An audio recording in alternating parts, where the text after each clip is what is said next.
How is semiosis used in existing creative work? This season we have focused specifically on how to encode semiotic signs. To do this, I have explained more of Peirce's obtuse terms into designer-centric examples. Now, as season 3 begins to wrap this theme up, in this episode and the next, we will look at 2 design and illustration examples of applied semiosis at work. Let us jump straight in. Welcome to episode 18, season 3 of Semiosis 101. As we wrap up the season's theme of encoding semiotic signs, we will spend the next 2 episodes on sign action in action. To do this, I will illustrate what we have learned in this season through an example of graphic design and one from illustration. We will use these 2 visual communication examples to explore everything from how the audience is creatively facilitated to interpret the meaning-bearing visual elements through the example's development, to where the examples employ Peirce's 10 sign classifications. One of these examples was produced by myself, and the other example is by a top London-based design agency. So, in these episodes, I will be able to show how semiosis can be applied within the creative process and analysed after publication. Hit subscribe to this YouTube channel and I will explain. Okay, what is the illustration project example then? That will be a set of picture book illustrations I created as a private commission for a surprise 21st birthday present for my niece Sarah, featuring her alter ego Princess Sazzles. The Freshfield Tiger narrative is an in-joke between us, based on a forest walk we had when she was 5.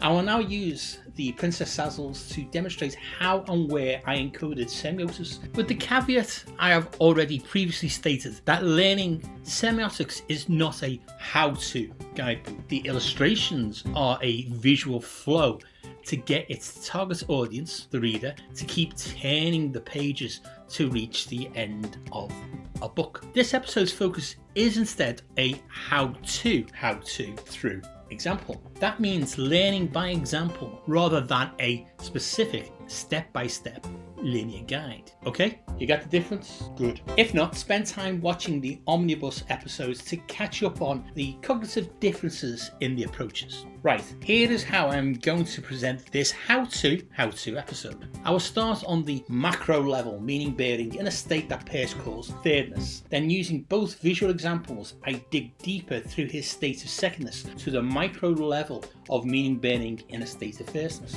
Is this already sounding too woo-woo? Okay, let us begin with what we see and worry about Peirce's perception states later.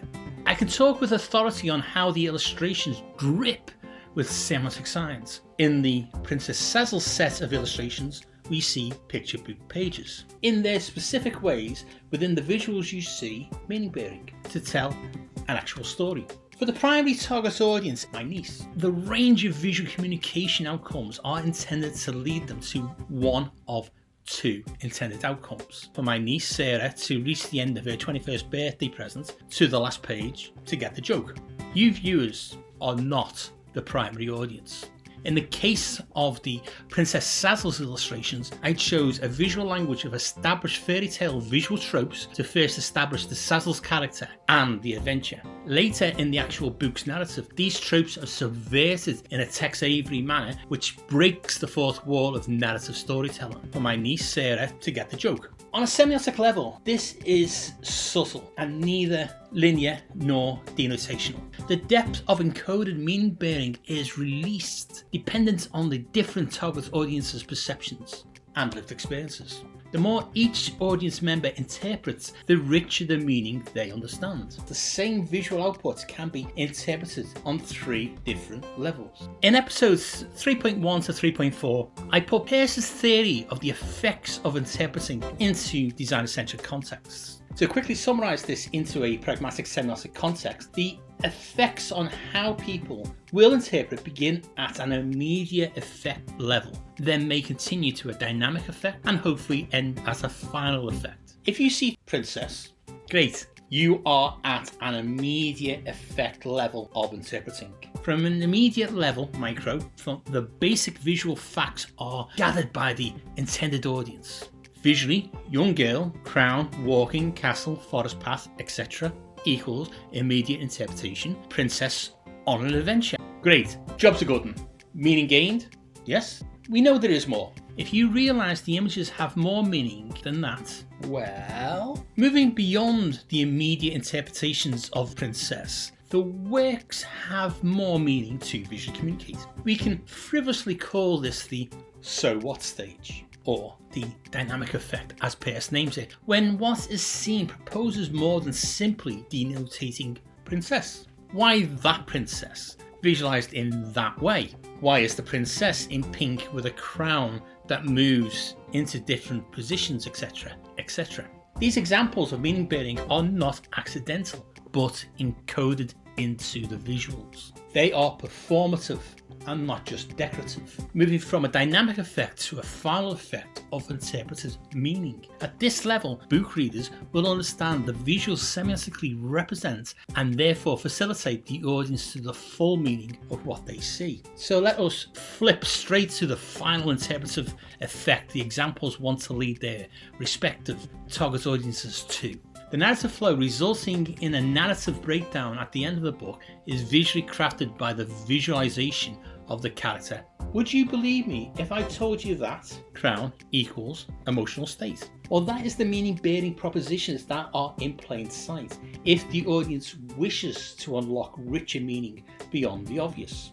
In each depiction of the crown throughout the book, the long points of the crown are prehensile.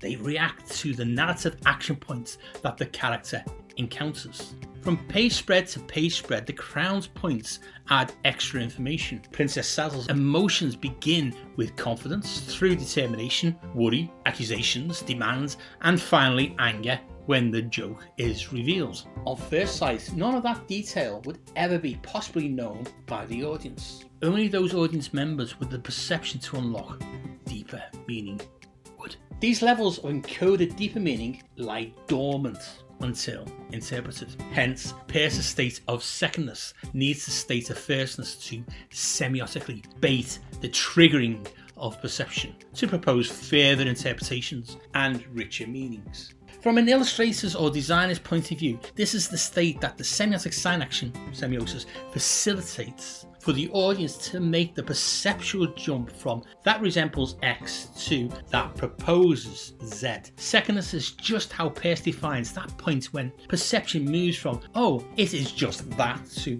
oh, that is about this. So let us now parse the Princess Sazel's illustrations to reveal the application of semiotic sign action and where secondary and tertiary audiences can still benefit along the way. The princess's crown is just pencil strokes. Iconically, a yellow line is too weak to semiotically facilitate an audience member to interpret. Princess Sazel's is worried, but as an iconic quality, carefully composed with other iconic qualities, the shapes can be composited and crafted to form a crown.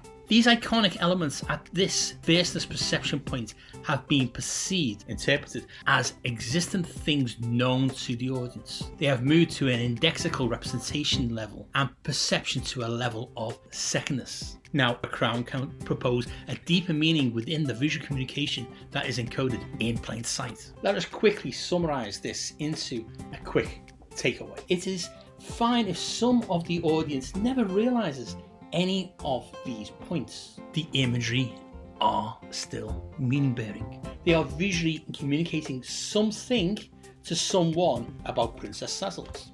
The visuals can still convey crown has a relationship to princesses. Everyone is still happy. Semiosis has got the audience that far.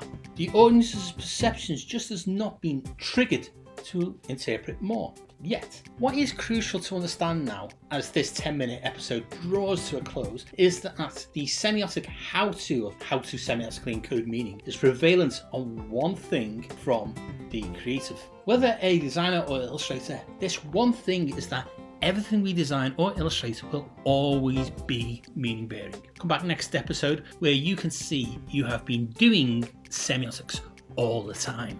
If you want to get a deeper semiotic analysis on how semiosis works in the Princess Sazel's example, then become a Semiosis 101 producer on Patreon. As part of the great Patreon only extra content, I have posted longer videos where I go into greater depth. Check them out. This link is in the description below. Thanks for watching. Check out the other Semiosis 101 episodes, like and share them with your friends. and hit the bell and subscribe buttons to be notified when next week's free Semiosis 101 episode is published. You can also follow Semiosis 101 on the socials for updates. It is at Semiosis 101 on Instagram and Threads. See you all again next week for more Semiosis 101 to help illustrators and designers to enhance your visual communication skills.